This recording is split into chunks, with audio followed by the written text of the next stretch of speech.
You are listening to Lone Star Community Radio on 104.5 KCZWLP Conroe and 106.1 KZCCLP Conroe and worldwide on irlonestar.com. Thanks for checking out this recording on Lone Star Community Radio. This is Dick, the General Manager of Lone Star Community Radio, and I wanted to give you a quick reminder of what's going on with us for the month of September. A new show has been added to our lineup. The Good News with Ted Cox is going to be on Tuesdays from 1 to 3 p.m. during our Talk Block. And also joining the Talk Block is going to be Mornings with Lone Star. Every weekday from 10 to 11 a.m., Mornings with Lone Star will extend their normal programming from music into talk. That's right. Starting from now on, from 8 to 11 a.m., Mornings with Lone Star. First 2 hours, music, talk, fun. And then from 10 to 11, more nitty-gritty talk radio for you. Also extending their time slot is going to be our favorite Saturday morning show, Grit and Grace. They're going to be extending their hours from 8 to 10 a.m. every Saturday morning for you. Also, the last reminder is we still have plenty of talk slots available for those who want to be a talk show host and also volunteer DJs for music. If you're interested in those kind of things, please let the studio know at lscrstudios@gmail.com or call the station at the message line at 936-647-3776. Thanks again for checking out Lone Star Community Radio, and I hope you enjoyed the show.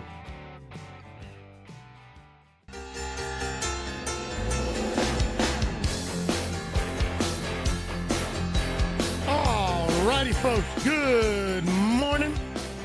You're listening to Montgomery County Lifestyle with Nathan Arrazate on Lone Star Community Radio, and I'm fired up today. I got to apologize to my guests, man. I ran in here. They came in behind me. They're sitting over here. They're standing over there, and I'm not talking to them. I'm on the phone, and I'm on the other phone. If I had 5 phones, I'd have been on 5 phones. It was crazy. But it's fun, man. It's fun because there are so many volunteers still out there making a difference in people's lives. And Christy Leggett is the bomb diggity on down to, I just saw Liz down in. Hey, Liz, are you listening? I just saw Tim. I just saw Craig Llewellyn of Kevin Brady's office. My God. Kevin, you hired a beast. Craig Llewellyn is a beast. He's like 6'6", and he starts in the morning with us. Folks, Kevin Brady, Congressman Kevin Brady, Chairman of the House Ways and Means, kind of a powerful dude there. He's just a dude. He's just a guy. He's not a powerful man. He's a man. He's just a dude. And he has attached 2 to 3 of his staff members every single day, going on week number 4 to our relief efforts. And sometimes we get 6 or 7 of them, and sometimes they were going out demoing houses. It's just insane. We couldn't do any of this without them. It's just awesome. And Matt, I got to see you, and Victoria, I got to see you, and Lou Rita's my girlfriend. She's 73 years old. She's got real dark skin and everything. She's my, not dark-skinned girlfriend's what she told everybody. And she's from Humble, and she just was on the radio last Friday. I know you're laughing, but that's what she says. And she was on the radio last Friday, and we were joking about being boyfriend-girlfriend. But it's just awesome. So I'm in a good mood. I'm kind of frazzled. There's some things going on, but life is good, folks. Hang in there. If you've been affected by these storms, if you've been affected by life, whatever it is, cancer, sickness, death, financial, Hurricane Harvey, hang in there. There's hope. There is hope. It will get better. I know that's beautiful words to say, and it's hard to feel. It'll get better, man. Just hang in there. So today, we're going to take a break in a minute, and when I come back, we're going to bring to you an incredible young lady I've had the honor of knowing. She is running for a position here in Montgomery County as a district judge of the 284th. We're going to find out about her background. We're going to find out why she feels that you should get to know her, why she feels that you should vote for her. But it's going to be just kind of an easy thing. We're not going to dig in deep. There's no gotcha questions. That's next month. No. There's no gotcha questions anytime. So any of you candidates and you incumbents out there and you're wondering why about coming on the show, hello, call, text, Facebook message, contact Dick. Plenty of time. We don't play the gotchas. We're not, who would that be? Colbert? We're not Colbert. We're not even Hannity, man. We're just about community. We want you to get involved. And any of you elected officials, there's probably 1 or 2 of you that don't really like me too much or we're not best friends. I don't care. Come on the show anyway. It's not about whether you like me or I like you. It's about what can you offer to the public? What can you offer to the citizens to get them involved because people need to get involved and vote. So a couple of things real quick I want to remind you of. Coming up on October 7th, championship bull riding out at the Montgomery County Fairgrounds. 24 top-notch ranked world-class bulls. Oh, yeah, world-class cowboys, too. But the bulls are average of 1,800 to 2,000 pounds. All school teachers, all first responders, firefighters, EMTs, law enforcement, all active and veteran military get in free. Share that message. Then the following weekend, October 13, 14, 15, Conroe Cajun Catfish Festival, 27th to 28th year. I'm going to get in trouble for not remembering that. It is going to be bad to the bone. The biggest, toughest, roughest lineup you've ever seen. Go to Conroe Cajun Catfish Festival Facebook page and check it out. I think my guest is going to be there. She's over there shaking her head. She's like, yeah, buddy, giddy up. Aaron Watson is the headliner. And then on the 30th, September 30th, you've got the Sounds of Texas Music Series, an icon, a legend. And we're going to ask my guest what she thinks about him when he comes back. We'll let her gather her thoughts. Ricky Skaggs. Ricky Skaggs, guys. Come on, really? Ricky Skaggs. He's a legend. We've got about 200 tickets left. They are starting to go a little bit faster now, so giddy up. And a free community street party from 6 to 7:30 out front here on Main Street. Streets closed down. We're going to have Caleb and the Homegrown Tomatoes. There's going to be beer, wine, soft drinks, and water. There's going to be a food truck with incredible food. Dick's going to be there. I know it. He hasn't said he is, but I know he is because he's like a party dude that loves community stuff, and he loves downtown stuff. So whether you get tickets to Ricky Skaggs or not, come to the street party. Come be community. I'm going to see if we can, tag our guest here today who's running for office to be there. Not just to go politicking, but to be there so the citizens can see her, she can see them, and just have fun. So the challenge to all you elected officials, giddy up and get your heinies out there and have some fun and make sure that our community feels safe and comforted. How's that sound? Does that sound good? We got somebody hiding over there off camera. Does that sound good? She said yes. All right, guys, we're going to take our break right now, and when we come back, I'm going to introduce you to candidate. You got to find out who she is. You're listening to Montgomery County Lifestyle with Nathan Arrazate on Lone Star Community Radio. We'll be right back.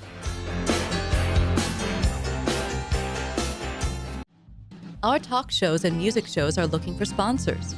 Want to expand your brand awareness? Reach the hyper-local audience in Montgomery County? Lone Star Community Radio sponsorships accomplish this. Want to see our stats and rates? Check out irlonestar.com/sponsor for more information. Or call in and leave us a message at 936-647-3776.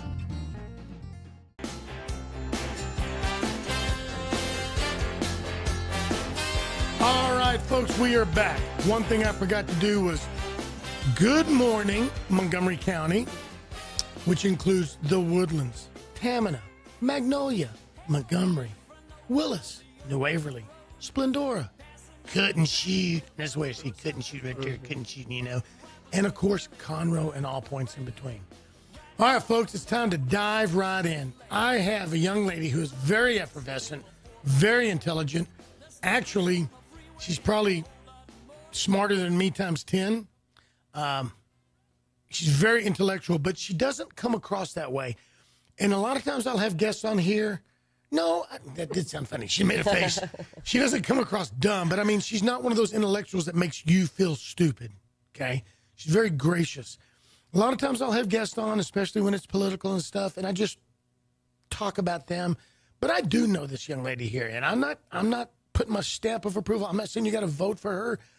Montgomery County Lifestyle is not going to endorse anybody, but me personally, I know her, and Nathan likes her and trusts her. So let me introduce you to Kristen Bays, candidate for judge of the 284th. Good morning. Good morning, Nathan. It's great to be here. As you can tell, I have a cold. So this will not be my normal voice. As I go to your street party and go to different events around the county, I will sound different. Are you sure you're not trying to do the sultry voice on purpose? I'm glad you said that because I was thinking, I'm going to imagine that I sound like Lauren Bacall or Kathleen Turner, but there you go. Really, I sound like a cartoon character. But that's okay. That's okay. Oh, folks. Okay. So here's the deal, man. tell everybody listening a little bit about yourself. Where are you from? Tell us about your childhood, anything that we need to know about, and just cool stuff. Well, let's see. I love that you're calling me a young lady, but not so much. So going back to my childhood would be taking us back a long, long, long time ago, kind of like Star Wars. So let's just do the thumbnail sketch. But I grew up in Lubbock. So that was growing up in Lubbock. That pretty much covers the first 18 years of my life, and there's not much more to say. And I can say that out loud on this radio station because you don't reach Lubbock, so no one will be offended. But actually, www.irlonestar.com is worldwide. Oh, dear. I'm going to send it. You know what? I'm going to find, when this comes out on YouTube, I'm going to send this to a Lubbock radio station. You watch. Well, don't edit out the part where I said that Lubbock is a great place to live, especially if you like dust, tumbleweeds, and prairie dogs. Those are sort of the selling points of Lubbock. But Lubbock is home. And, you know, I get to say that because it's my home. But anybody else tries to talk bad about Lubbock, and it's all over. By the way, I love Texas Tech. Didn't go there, though, because when I graduated from high school, I decided to go to the big metropolis. So off I went to Waco. Yes. The thriving metropolis of Waco. Yes, yeah. indeed. And I went to Baylor University. I debated at Baylor, which made me very, very nerdy, but, you know, I enjoyed that. So I loved Baylor so much that I decided to continue going to Baylor for law school. I went there for 3 years. So I had 7 years of hard time in Waco. You served 7 years I of hard time. did. We could twist that and edit that. Okay, let's do that. You served 7 years of hard time. What is this going to sound like when it's all over? I'm fearful about what I might actually be saying as you pick words here and there and put them together in sentences. But yes. So Baylor. Went to Baylor's undergrad, law school, graduated very high in my class. I did real well in law school because that nerdiness from debate it's just part of me. So I did well in law school. I was the editor-in-chief of the Law Review, which is a point of great Oh, wow. pride. That's a big deal. It is a big deal. I mean, that really is a big deal. It really is a big deal, and that's why I'm really proud of that. So it's kind of a big deal. Yeah. So, but there was kind of some other things along the way, too. It was like the Baylor President's Award. That's given to the outstanding Baylor student of the year, and that's for the grad schools and the undergrad, not the med school. I think all those people probably would have taken the cake, but I actually won that in my last year of law school. So that was pretty huge. And then I graduated summa cum laude, so I can speak that much Latin. Okay, so now you got to tell everybody, what exactly does that mean? It means really high up in your class. I was number In I was translation, number five. Number five. Out of how many? Okay, I'll stump the guesser. 106. Wow. Yeah. So you really are smart. I didn't make that up, did I? No, You really are an intellectual. that's what I am. But you know what? You come across so normal. Really. And I say that. No, I say that because, come on, guys, y'all are laughing because you're thinking whatever, but the people understand what I'm saying. A lot of really smart, intelligent people come across as, I'm smart, I'm intelligent, who are you? I mean, let's face it, you know people in your life that act that way. I know people in my life that act that way, and we don't like them. Yeah, and usually They're they not really aren't fun. that smart, and they usually aren't that intellectual. They want you to think they are, and it's all about them. But seriously, Kristen, I've seen you at a lot of events, and you ran in a race recently, and I wasn't against you, but I was friends with somebody that you were, with, and you and I just still continue to have a good friendship. You didn't let the political games muddy that up. No. That makes you a lot different than the average politician. Because unfortunately, you're really not a politician, but you're running. You want a job, Right. that is an elected position. That is right. And if it wasn't an elected position, then you wouldn't even be in this political scene. Yeah. Well, and that's kind of true.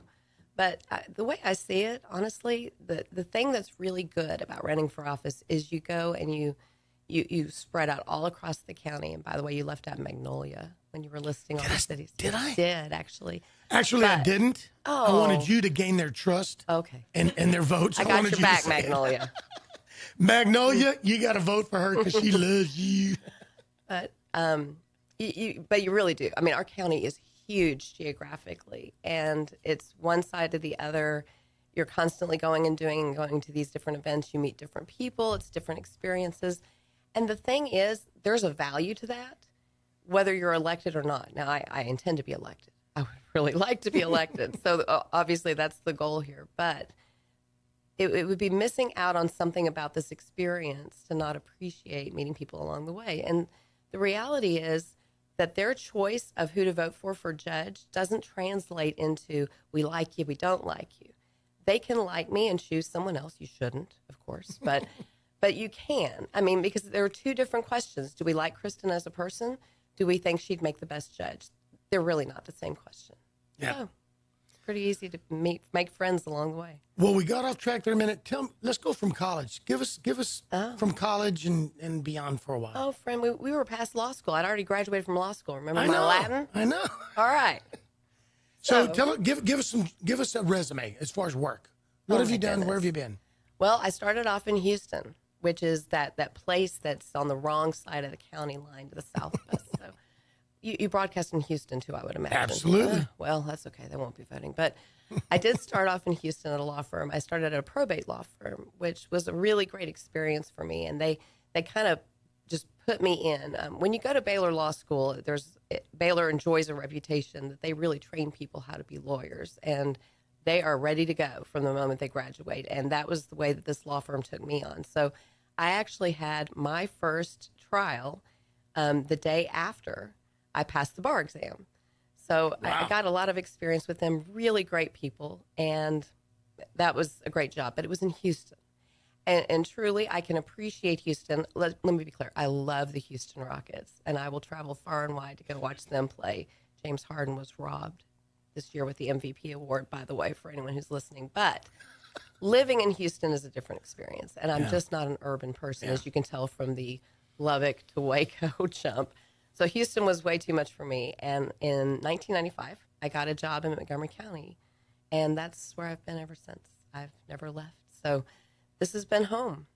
I've been here a long time. So I'm showing my age. Tell us about your work experience as far as, well, you know what? Before we go there, let's jump into one thing real quick.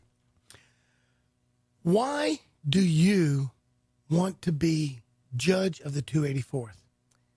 I have wanted to be a judge since I was in law school, since my nerdiness experience in law school.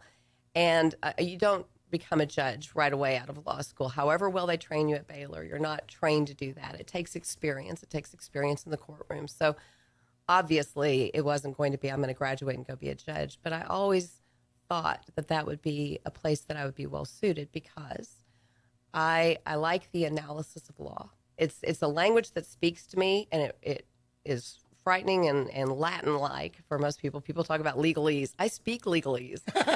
I love it. So when you deal with cases, you're dealing with complex issues. You're dealing with people's emotions, their fears, their concerns, their anxieties. You're dealing with just a whole array of feelings and emotions while putting together a 1,000-piece puzzle that relates to this piece of evidence, that piece of evidence, how does it all fit together, so forth and so on. That's the experience that I've had in 24 years as a lawyer. And that experience translates well to a bench position because that's the thing that judges do is they don't take a side in those things. They remain neutral. So they evaluate it on a more objective level, which then takes me back to law school because that's sort of the way law school operates. It's more of an objective, what's the right answer as opposed to what is my client's position and how can I best represent them. I think I'm better on the side of what's the right position. And that's what judges do. Wow. I know I've interviewed some people candidates, and a couple of them, like Judge Phil Grant, who's a judge now, and he said the same thing. He always wanted to be a judge. That was his end goal, is to get seasoned, to learn, to get the experience, but he always dreamed of being a judge. And then we had Claudia Laird on, Judge Laird, and she never thought she would be a judge. But the career and the life took that way, and then she's a great judge. She's one of the most efficient courts in Montgomery County. I pray to God nobody gets in the ring against her because they're just stupid. Well, I worked for her. I know you did. Did you know that? Yeah. I worked for her court. She's running for re-election. Nobody. If you're listening, you're thinking about running against her, that's all I got to say. Her court is near perfection. And everybody likes her. Even if they're sitting on the other side or they don't like her ruling, she's respected. Well, and let me tell you something about that. Judges rule for you, judges rule against you, and any day of the week, any moment in time, the ruling is either one that you like or one that you dislike. The problem doesn't come with the rulings that you don't like. The problem comes with the judges who are too lazy to make the decision and they just choose. They flip a coin, essentially. Judges who aren't listening, judges who don't pay attention, judges who don't read the pleadings and really delve down into the weeds. Yeah. You can't say that about Judge Laird. Yeah. Judge Laird will delve into the weeds. And so even if someone doesn't like her ruling, they're not going to be upset with her because it's just an honest disagreement about how things should turn out as opposed to she wasn't listening. Well, we all know how those defense attorneys are anyway, right? Yeah, yeah, I roll. So tell us break down your experience. You said you started off in probate. What are different areas of law that you've practiced in, and which ones do you prefer? Well, I've principally been in civil litigation. So I started with probate, and it was a probate litigation firm. So it was courtroom work. And then when I came to Montgomery County, I started at a civil litigation firm. And so we handled a lot of really big cases involving some of the chemical companies down in Houston, the place that I'd fled. Just some really big cases, big clients. And those cases were very complex and involved. I really liked that. But I was just kind of wet behind the ears back then. So, I didn't get to play with the big boys quite yet at that firm. But that firm disbanded in 1997 because of a ginormous settlement that the partners, not the associate attorneys like me, but the partners got to enjoy, and it just led them to do things like buy yachts and retire. So when that firm ended... they're down in Florida. Irma got them. Hey, a fair point. But my husband actually worked at that firm. That's where I met him. And we had married, and we decided to start our own firm because that kind of gave me the opportunity. We were going to have kids. And so if we had our own firm, I didn't have to worry about scheduling a vacation or I sort of had the flexibility to be able to have kids and help raise them as they were younger. And so that's what we did. And we've basically had our own firm ever since. Now, my hiatus there was about a year that I went to work for Judge Laird. And I want to lay to rest the rumor that I did that as a political launch point. I did not do that as a political launch point. I did that because I never heard that rumor, but I can imagine somebody pulling that game. Well, and the other rumor, by the way, is that I wanted to run against Judge Laird. So let me just lay that one to rest right now, too. No, not going to happen. But that job is a great job. I'm very jealous of the woman who I actually got to help hire from that job, Colleen Rice. Shout out to Colleen. She is the new court investigator and staff attorney for Judge Laird. But that job is a great job. The women who work in that court, that would be, it'd be Amy, Randy, Peggy, Amber, Martha, Sandy, now Colleen, and of course Judge Laird. It's a great group of people who get along really well together and work like a team, which is nice. And the work was really meaningful. And I'm about to start rambling about the work, Nathan. So if you need to have a break, now would be a good because even time. Judge Laird talked about and I've watched Facebook posts when you resigned from that position, and it hurt people. Meaning you didn't hurt anybody, but they couldn't talk enough about the work you did. And I want you to talk about that because, first of all, it probably was a cut and pay. Let's be honest, so to speak, and that's nobody's business to get in detail, but I'm sure it was. It was. And it was a loss of freedom because you are accountable now to a boss / bosses, because it's a county thing and state and everybody's watching, versus you just being able to do what you want to do. But I want to know what that job entailed. What was that job description? Because reading it on Facebook, it seemed like you made a big impact on a lot of people's lives that people just don't know. Well, and forgive the lack of humility, but I'm really proud of myself because I feel like I did. And every day was a meaningful day. So I can give you the job description. We'll skip that. Here's what the job was like. It was constant chaos, which sometimes was tempered by tears, sometimes of joy, sometimes of sadness. Does that sound like a great job? No. Was it? Yes. And the reason is because the people that court serves are the most vulnerable people in our county. My job was, as staff attorney, was to help Judge Laird to handle things that were before her, to help her make the decisions, to do the legal research about what the right decision is. All the things that a judge does, the staff attorney helps do backstage. The decision is hers, of course, but I got to assist in that. So I have some experience with that. But the part that's really heartwarming is the court investigator role. Yeah. Because what you do is you go and you address emergencies as they come up. We would get phone calls. I can tell you stories, and we'll go there in a minute after the description, but we would get phone calls about people who were in some kind of crisis, and my job would be to go out and take care of their crisis. And that's meaningful work. I mean, you're actually helping someone in a very tangible way in real time. So that's great. You don't get that as a lawyer. You help your clients as a lawyer, but you're plodding through the system. Right. But when you go and you respond to an emergency call at a nursing home, at someone's home, once at a homeless shelter, you really get to be involved with people who need you, and it's a wonderful thing. It's a great feeling. I miss that job, as you can tell, but it's a great job. So kudos to Colleen for taking it.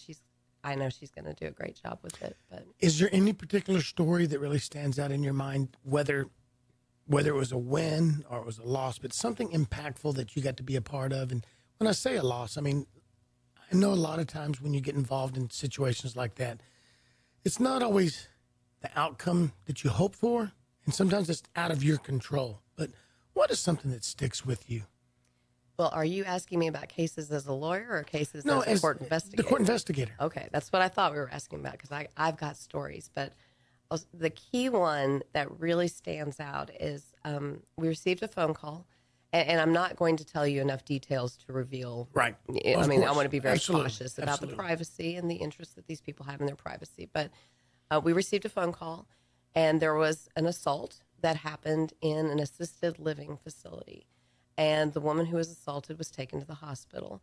She had not returned home because, of course, she had been assaulted in her home. And so my job was to go and find her in our rather large county, but I had to go find her. And that was the homeless shelter. I ultimately was able to find her. And once I met with her, I realized that her problems were actually far greater than the assault. Her problems were that she had been robbed blind. She was a 35-year teacher in the Texas school system, and her teacher retirement was gone. Her Social Security was gone. Her ID was gone. And what I learned in talking with her is that she had been taken from a hospital in Houston to this assisted living facility, and she had no connection with Montgomery County whatsoever. But because she left the hospital and came to Montgomery County, a place no one would think she would be, her family had lost touch with her. They didn't know where she was, and they actually presumed that she was dead.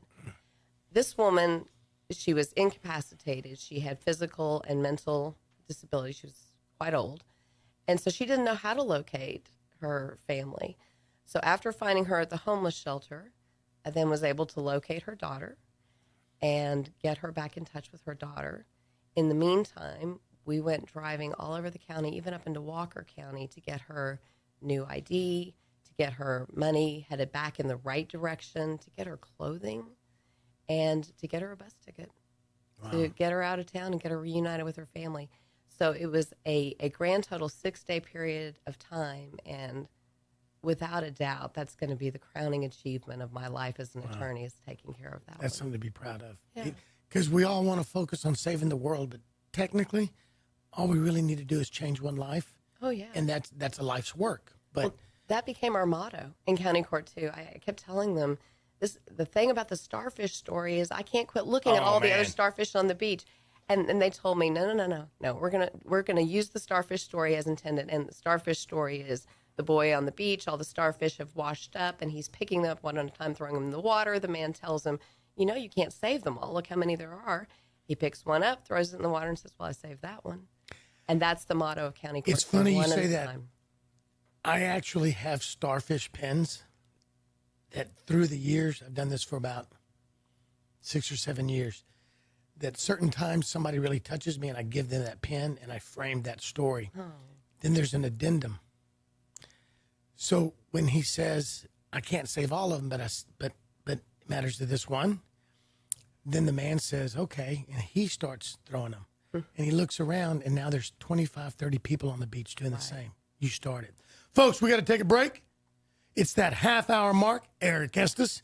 You're listening to Montgomery County Lifestyle with Nathan Arrazate on Lone Star Community Radio. We got traffic, we got weather, we got stuff, sponsorships. And when we come back, we're going to dive back in.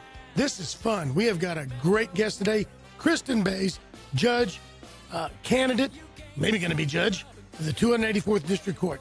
We'll see you in a minute.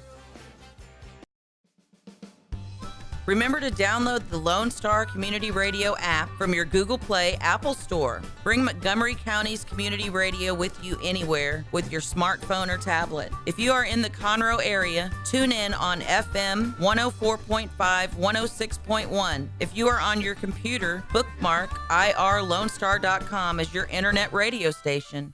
Lone Star Community Radio broadcasting 24/7 from the heart of downtown Conroe, Texas.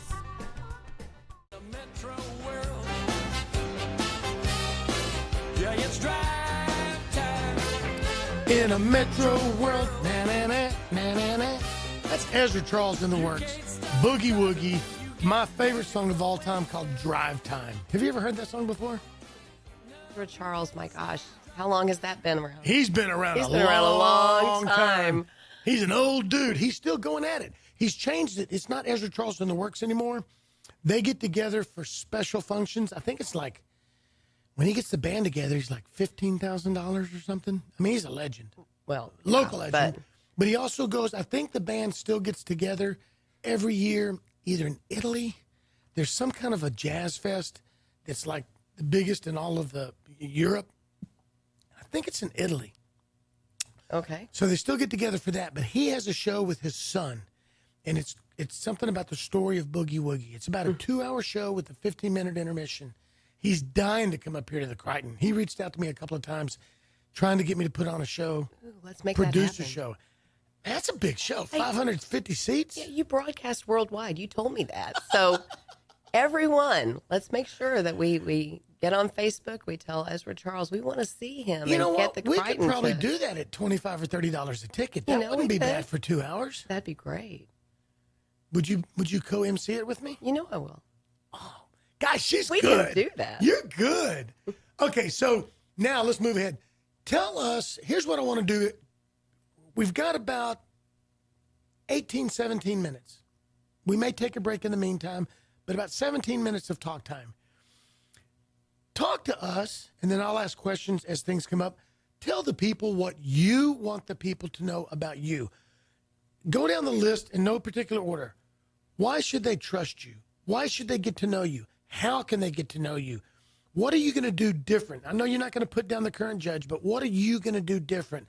So why should we get to know you, support you, back you, hold signs for you? Why should we at least vote for you? And in no particular order, answer those questions, so to speak.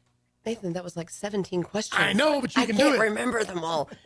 We'll start with, why should you get to know me? Well, you should get to know me just on a practical matter because I'm running for a position, an elected position. And you'll be going to the Republican primary March 6th, and you will be voting, and you will get down to the bottom of that ballot, and you're going to see all these court races. And that's the moment that you think, oh, my gosh, I didn't study hard enough for the test.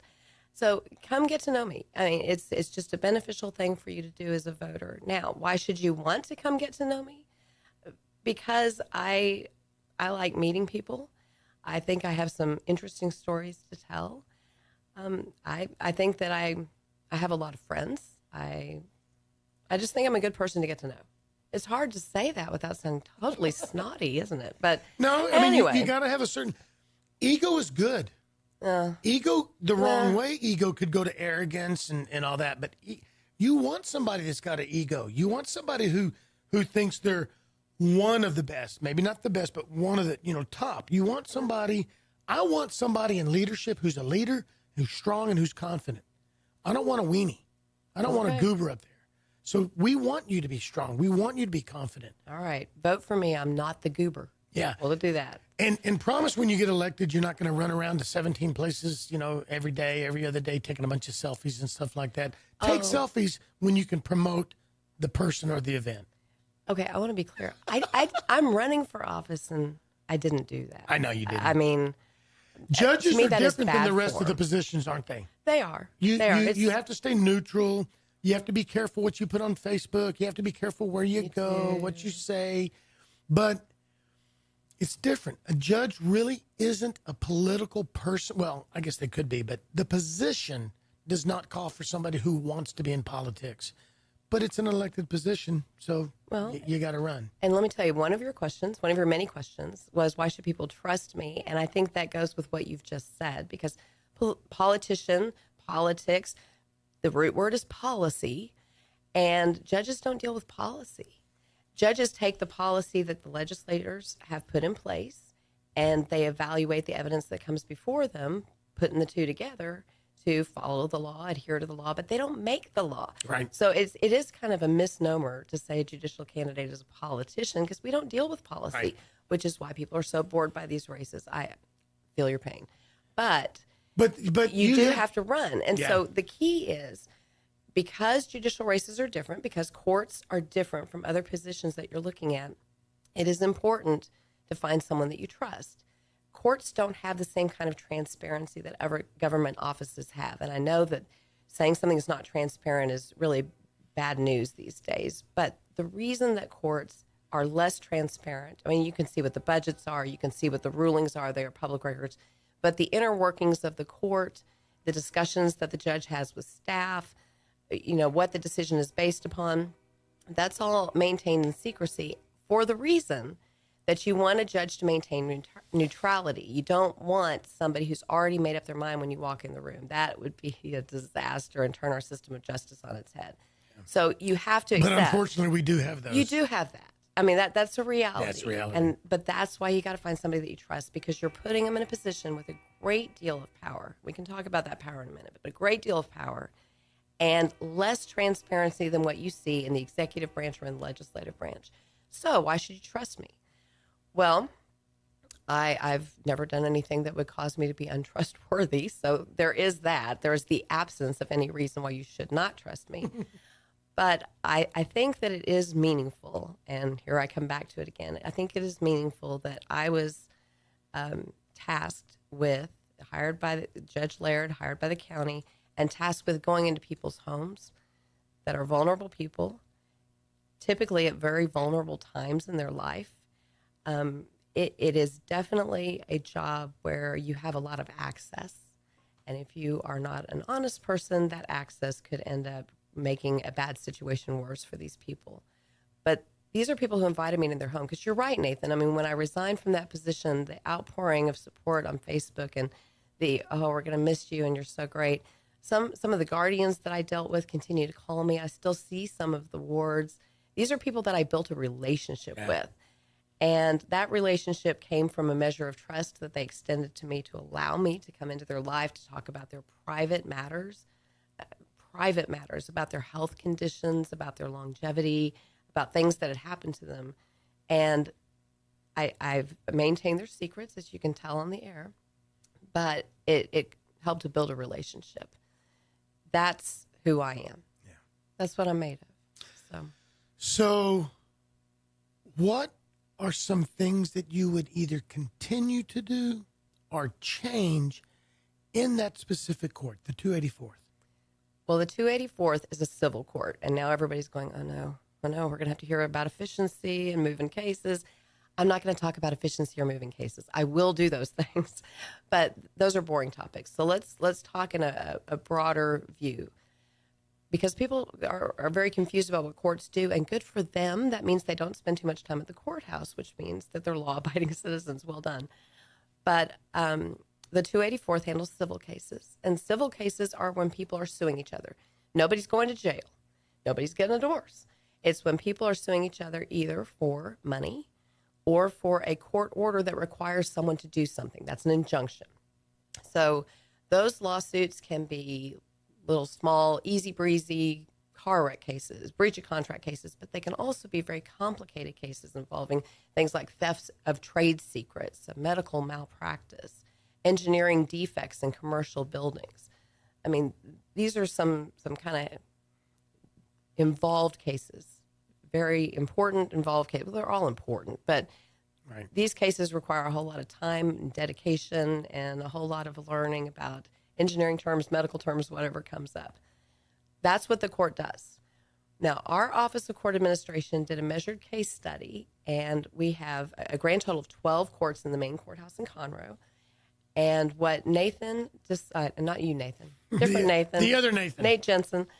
What The he, smart Nathan. I'm just the effervescent Nathan. you're the lively one. But not that you're not lively, Nate Jensen, but No, you're not. he Not like me, did dude. he did a measured case study, and we need 4 civil judges in Montgomery County. At this point, we have 1, which is Judge Kara Wood of the 284th, currently sitting, plus 2 halves. We have Judge Jennifer Robin in the 410th, who does civil and family, and then we have Judge Claudia Laird, who does probate and civil. So we're already kind of overloaded. We may not have enough. So with all of that being said, what I won't change about the 284th is that its current specialization in civil cases. What I will change about the 284th is I want that court to be more open for opportunities to take on other cases as our judges need them. Because here's the thing about that measured case study. That's applicable today. In 2 years, things could change. You just never know when there's going to be. Harvey is very likely to lead to a lot of civil cases being filed. So civil is probably going to go heavier, and we're going to need 6 judges to handle this. It just varies depending on the kind of cases that are coming in. Maybe more criminal cases. Maybe there's more family cases for a period of time. So I think that the court needs to be sufficiently flexible that it can take on other cases as well as the needs of the county require. I mean, remember, this isn't really a policy-oriented job, but it is a public service that you're doing for the people. And the people of Montgomery County deserve nothing less than a courthouse filled with courts that are working hard to get things done, to take care of their needs, to resolve their disputes. So those are kind of the key overview factors. Now, there are some changes that are more like a owner's manual kind of changes that I want to make with the court, but they will put your listeners to sleep. So if anybody's interested in hearing about that, please email me. It's info@baysforjudge.org. And if you actually want to get down in the weeds, I am more than happy to tell you about it. But let's don't do it here. People are trying to stay awake as they go into the lunch hour. Well, and we're joking about it, but you know what really frustrates me is, and I'm going to make up numbers. Let's say that 10,000 people vote for county judge and 10,000 people vote for sheriff. It might be 6,000 or 7,000 people that vote for one of the judges or all the judges. And why would you not get informed? Why would you not be involved enough to make a decision? Well, they're both Republicans and I don't know anything about them. Okay, so what you're saying is you didn't do your homework in advance. You didn't care enough about it. People don't understand. In fact, let's segue into this. A judge has a lot of power on a community. Could go into state law, could go into national law. People don't understand. They'll scream and holler, oh, that liberal judge did what? Well, guess what? That's right. A judge can turn the whole freaking nation on its butt with a decision if we're not careful. So what are your thoughts about people who don't get involved? And I'm not saying to put them down, but why? What points could you as a judge give to make them want to get involved to figure out who to vote for? And then let's talk about that power that could go the wrong way or the right way. Well, the main thing to do to get involved, I think really step 1, and it's kind of like a field trip. So this one won't be like I have to go surf the web. I've got to Google all these things. I've got to go to law school in 10 minutes that other people take for 3 years. Instead of that, take a field trip. Go to the courthouse. Spend a day at the courthouse. Go visit the courts. The Texas Constitution makes it clear that Texas is an open court state. You are welcome to come in. Whatever the court may be doing, maybe it's a jury trial, maybe it's a hearing docket, you are welcome to walk in. We expect you to have your shirts tucked in and all that kind of stuff. You know, the appropriate decorum Respect. is required. But you are free to come and go as you please. Go to the courthouse. Just take a day, go to the courthouse, go look in all the courts. Not really to grade the judges that are on the benches per se, but to see what they do. Because you'll get to see in real time what their days look like. And I think that's a good primer for people. The things that you see and hear and feel stick with you a whole lot longer than the stuff that you read on Wikipedia, which is good. But if people will go and do that, I think that'll give you a real hands-on feel for what it is that a judge's job is. Now, once you've done that, here are the things that you won't see when you're at the courthouse that Wikipedia would tell you wrongly. So let me explain. District court judges in particular have an incredible amount of power over the things that people care about, which is why when people find themselves in court, which is always a surprise for anyone who ends up there, but anyone who finds themselves in court in a civil suit, that's when suddenly it becomes all important who the judge is, because the things that matter to them are on the table. What are those things? Money, their job, their property, maybe their inheritance from their grandmother's farm, their kids, their freedom of choice about what color they want to paint their house, their freedom. They could be incarcerated, and even their life. I mean, district court judges have the right to sign a death warrant. And, you know, we were talking earlier about the fact that this isn't a political job because judges don't deal in policy. But I will tell you, and this is designed to be very alarming because people need to know, the judges that you see on your ballot that are trial court level judges, that would be your district court judges and your county court at law judges, are very probably the most powerful people that are on your ballot, and they're way down on the bottom because almost everyone else that you vote for, you're voting for one person of many.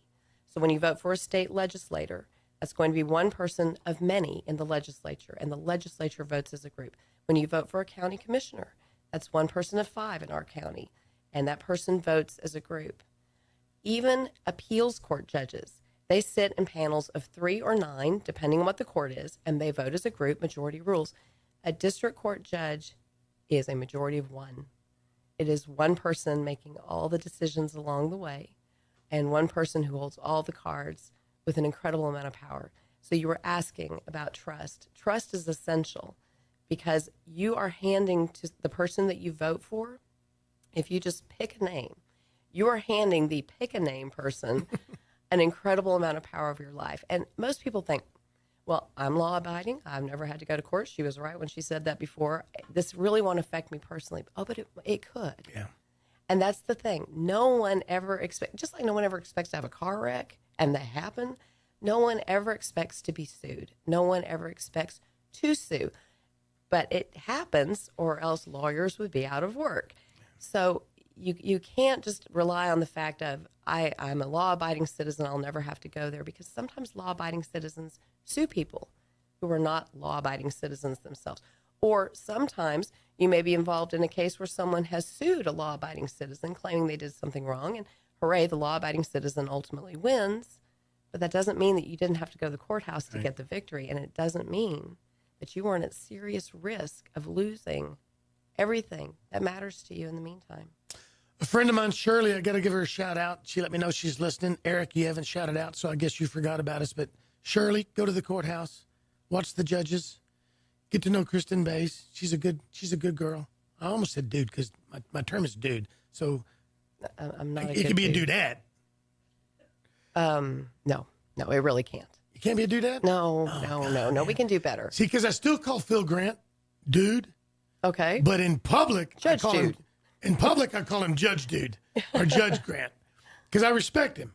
But in private, I just call him dude. Really, dude, you know? Okay. Brett, the same thing. Brett called me yesterday. So what are you going to call me? What are you going to call me? I'm going to call you dudette privately, or I'm going to call you friend and girl and stuff like that.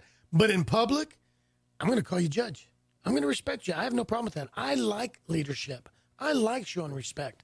Hence, ma'am and sir, my dad would have kicked my butt. He did.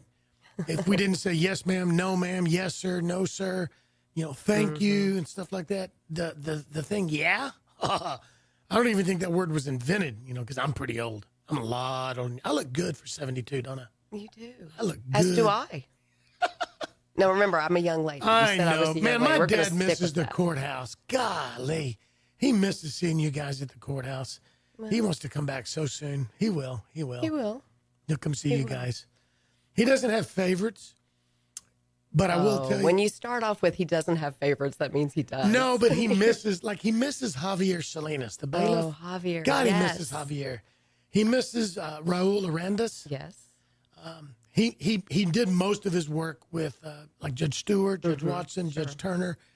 But those also, man, when he had his triple bypass a year and a half ago, Judge Turner and Judge Watson came up there like half a dozen times in 3 weeks. It was insane, how many times they came. But anyway, all right, so we got 1 minute left. 1 minute. 1 minute. I told you it was Holy fast. cow. How can the people find out more about you? How can they reach you? What do you want them to know in 1 minute? In 1 minute. 1 minute. All right, ready? Here we go. First of all, shout out to Holly Mitchell. I met her last night. She's a fan of yours and apparently is a fan of mine. Hooray. So I know she's listening today. So hello, Holly.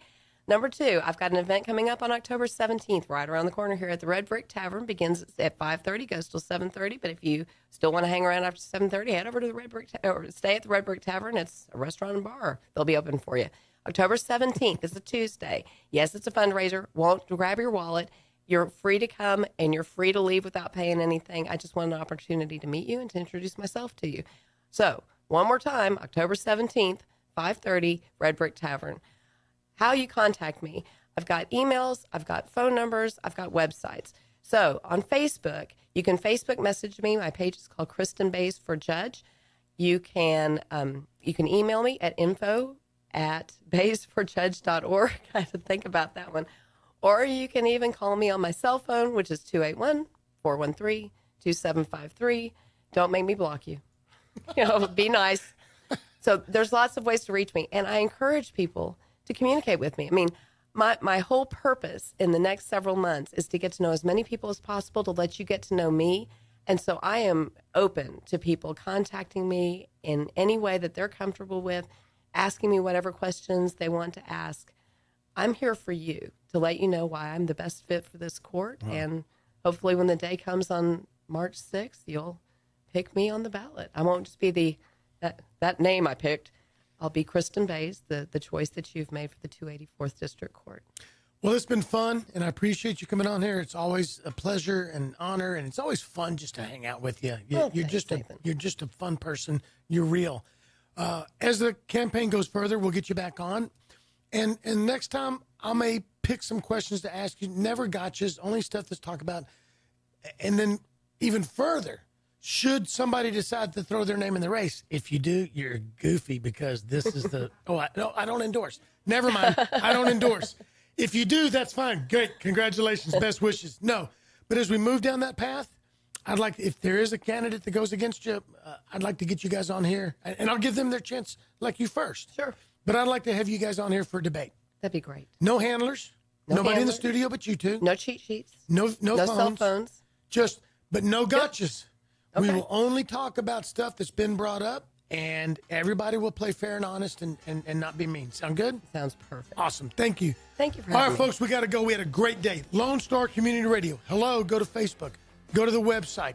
Get involved in other talk shows and other music shows. This is community radio. Is mine the best show? Of course it is, because I just told you that. But the whole lineup, the whole station is awesome. Montgomery County Lifestyle reminding you this is your county, your life, and your style.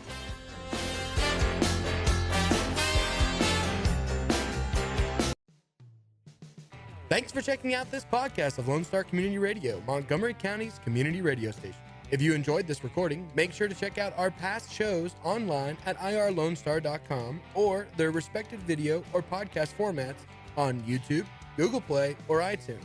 If you have any questions regarding the show, either it being about sponsorships or questions for the host, contact the station manager at dick@irlonestar.com or call the station at 936-647-3776. This show is recorded in downtown Conroe, Texas at the Lone Star Community Radio Studios. And Lone Star Community Radio reserves all rights to this recording and images.